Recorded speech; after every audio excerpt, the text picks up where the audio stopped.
We have very little time, ladies and gentlemen. Very little time. Jacob has to be going shortly, and I'll now take a few questions. And the great man himself has indicated he'd like to put a question. Yes, I would indeed. First of all, to say how remarkable these speeches have been, and that in this very hall, where the likes of Cobden and Bright set out the principles for free trade, repeal of the Corn Laws and the democracy for the men and women of this country, to be here today to hear such brilliant speeches from four such distinguished speakers is a remarkable tribute. Could I have another round of applause for them, please?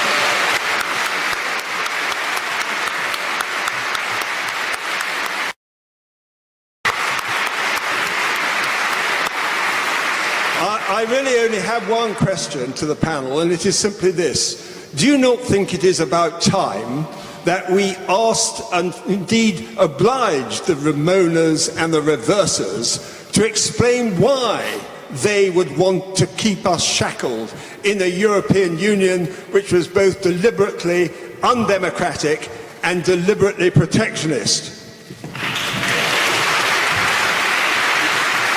Thank you very much indeed, Bill. Gerald Lyons. Well, thank you, Sir Bill Cash. I'll be very brief because my colleagues here will have far more to say. I think the big challenge is that the image of a post-Brexit Britain is being framed by the Ramonas, and I think they are wrong. From an economic perspective, one of the biggest challenges in economics is a combination of groupthink and status quo bias. Groupthink in economics has proved to be wrong so often before, ahead of the financial crisis, even the euro. Lest we forget, we were told or informed that if we did not join the euro, say for instance the City of London would lose out to Amsterdam, Paris or Frankfurt. Nissan would shut down its Sunderland plant. There's often this fear reinforced by the status quo that people don't want change. But I think we do need to have a positive vision. Many people seized on it in the referendum campaign, and I think, as you've heard today, we need to continue to push that forward. Jacob, would you like to comment on this? Yes, I mean, I agree with both the points. We need to put the positive case for Brexit. I think the government has been too Eeyore-ish about it, and it's why I'm so pleased with what Boris is doing, because Boris is supporting government policy and saying it's a jolly good thing, whereas there's been some feeling that the government's doing it because it has to rather than it really wants to, and inevitably that allows the opponents of Brexit to make the running. So this positivity that we're getting at the conference is really encouraging, and we need more of it. Thank you very much for those comments. I have a question that's been given to me. It reads as follows. We know that the Foreign Office and the Treasury actively campaigned against Brexit during the referendum campaign. Should we be worried that the civil service will try to sabotage the process of withdrawal from the EU? Yeah. Shankar, your thoughts on that? I was wondering who was going to get that one. Well, let me first of all say, I think it is human nature, to Bill's question, to ask what the world looks like and ask what's wrong with it. It's very unusual to look at the world and say what's missing, what could it be like. And I think that is the heart of the problem right now. I think there is a great deal of fear, and it's very understandable, from businesses, from government, from everybody, about this great unknown that we are marching out into. And I think in order to march out into the unknown, first of all, you need to know where you're going. So this is why it's very important to understand exactly what the end state looks like, that it is a state where I believe that we will have a good, comprehensive free trade agreement with Europe, but we will also have agreements with other countries. We will be leaders in the WTO, we will be leaders in global standard-setting organizations, and all of that taken together will be a significant gain, not only to our own economy, but to the global economy. And we live in a world of interconnected supply chains, and when the global economy does well, we all do well. And the country that actually is leading this will probably have a disproportionate share of that wealth that is created. So I think part of it is that. And I think part of it is also not really recognizing the economic environment in the world and assuming that we have essentially exhausted all the gains of trade liberalisation that we could have exhausted over the last 70 years of liberalisation since the Second World War. We believe that actually we've barely scratched the surface of this, that the global economy has grown by 200 or 300% since 1945. We are absolutely not in a new normal. There are huge potential gains. And it's not only agricultural trade and the barriers there, but it's also all the distortions and barriers and services and markets all over the world. And I think if we can actually make serious progress on those, and that's why I think Britain as a trade leader is so important, because we're a country that can do this, actually the global gains are of the order of many times bigger than the gains we've seen in the last 70 years. And what does that mean? It means a totally transformed world. It means low budget deficits. It means very low unemployment. It means new industries being created all over the country and all over the world. And absolutely, it is a future that we should be embracing. But I think it's very difficult for people to see all of that, and I think it's up to us to paint that picture. Thank you. Gentleman on the right, yes. No, the gentleman behind, yes, you sir. There are some indications that the popular vote is moving towards Remain in recent polling, and the problem is we've got a media that is committed to remaining, and particularly the BBC. Only half the story comes across, and there are some ideas like the cliff edge that the CBI invented that people are starting to believe. Well, at the top of the cliff, we've got a 100 billion deficit for 40% of our trade, and at the bottom of this so-called cliff, we've got a surplus with the rest of the world. But we don't seem to get the message across. So why can't we start talking about climbing out of the European ditch into the sunny uplands? Because unless we still have a fight of ideas. The analysis and the speeches was great, but we must get the message across because we haven't got out yet. Jacob.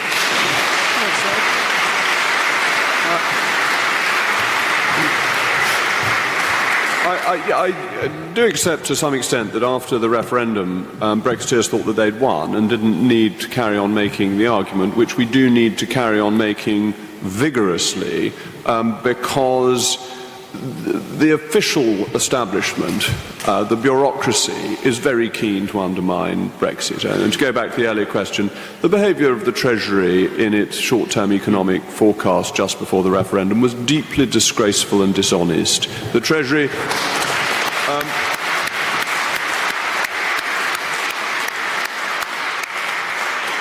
The Treasury put out a political propaganda document that was wrong under the auspices of its centuries-old reputation, to which it did considerable damage. And I think this is partly a question for Brexiteers, but it's also a question for the government. The government has to be more vigorous in selling government policy. That's what governments normally do, and therefore I would encourage it to do a bit more of that.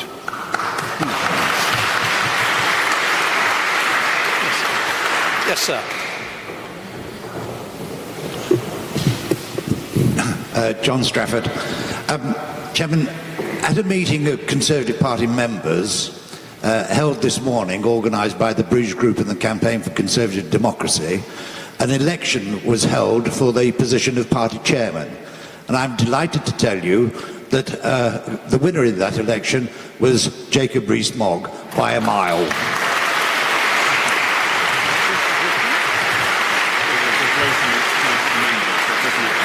I would add that the current party chairman, who is also on the ballot paper, received nil votes. So I would like to say to Jacob Rees-Mogg, if offered the post, will you take it? I'll say something more directly, and that is to say that I will not have a word against Patrick McLaughlin. You will not know that when I appeared before the candidates list in 1998, I think, The MP interviewing me was one Patrick McLaughlin, and without his support I would never have been on the candidates list and I would not be a Member of Parliament. So as I owe my political career to him, the requirements of gratitude mean that I support him fully. He is a wonderful man, an incredibly loyal servant of the Conservative Party, and it would be hard to say that he was running the election campaign. So I think it would be unfair to make him a fall guy for mistakes that were made elsewhere.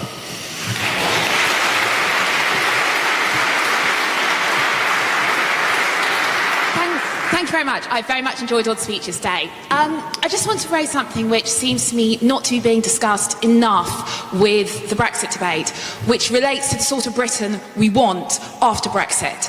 A lot of people who voted for Brexit voted because they wanted a fairer society. They wanted the NHS to be properly invested in. And I have to say, I would very much strongly like a Britain which supports the welfare state and which is more equal. And I was wondering whether any of you well-informed people saw any possibility of that emerging from Brexit. Patrick.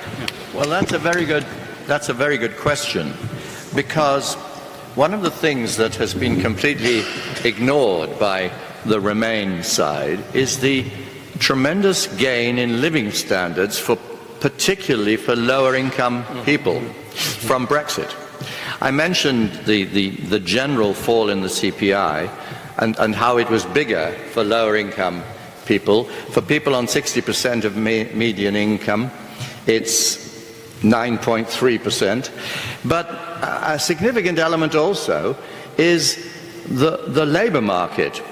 And while I completely agree we have to be totally generous with our EU citizens that are here, in terms of future rules, we have to get rid of the distortion of the labour market that subsidises unskilled wages by 20%, because this has an enormous impact on poor people. We calculate that not only do poorer people have to pay a disproportionate burden for public services that provided to unskilled immigrant in this country, but also their wages are depressed by something like 4% in these poorer communities. This is our estimate. And so when you put all this together, we reckon that the living standard of someone at the bottom end of the income distribution, say 60% of the median, will rise 15% due to Brexit, which is an astonishing number, but it's the result of all these aspects that are tremendously important for poorer people in this country, and that is something that we really need to put across. Yeah. Shankar.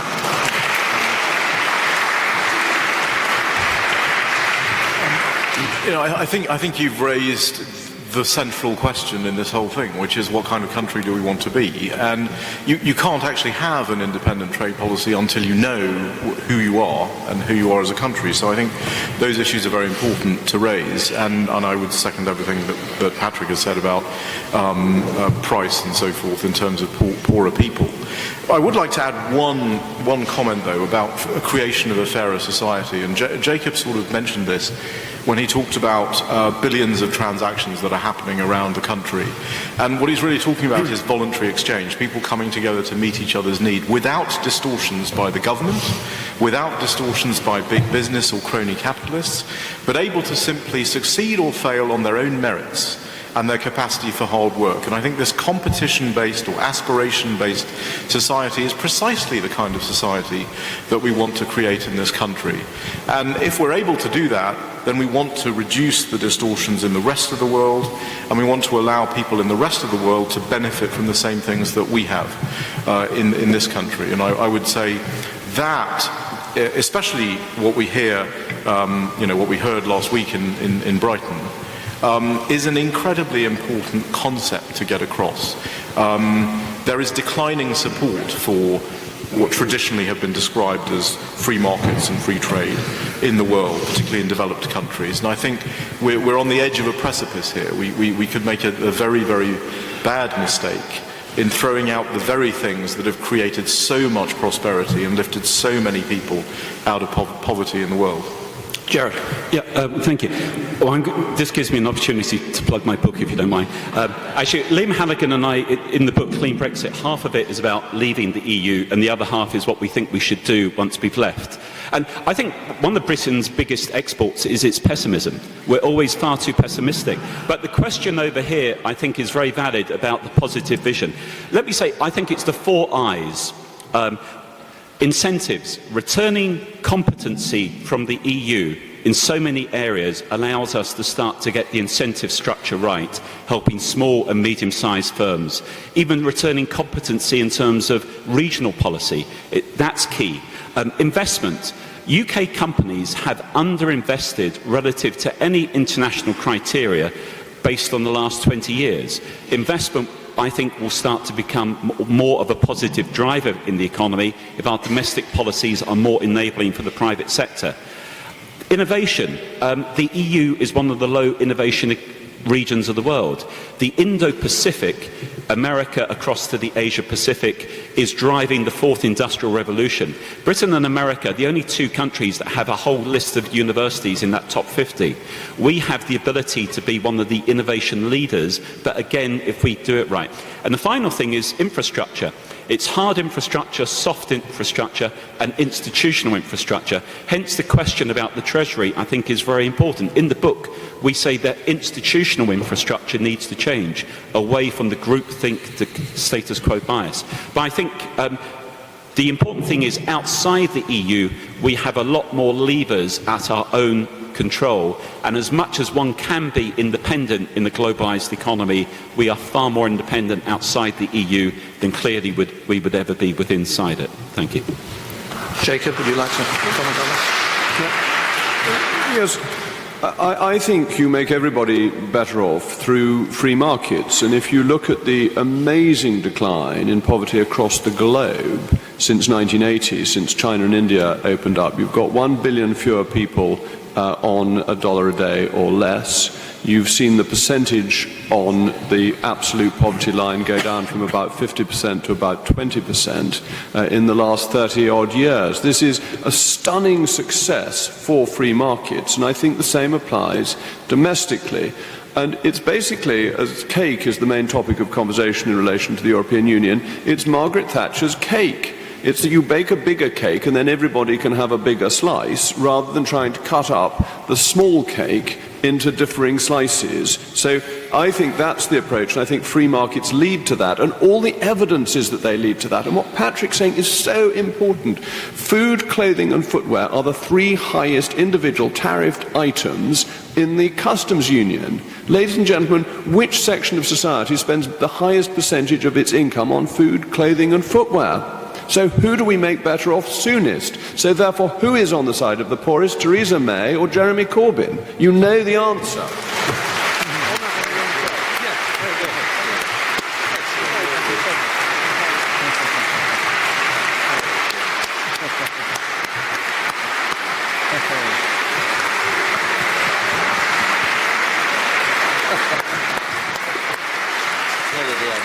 We've all got to go.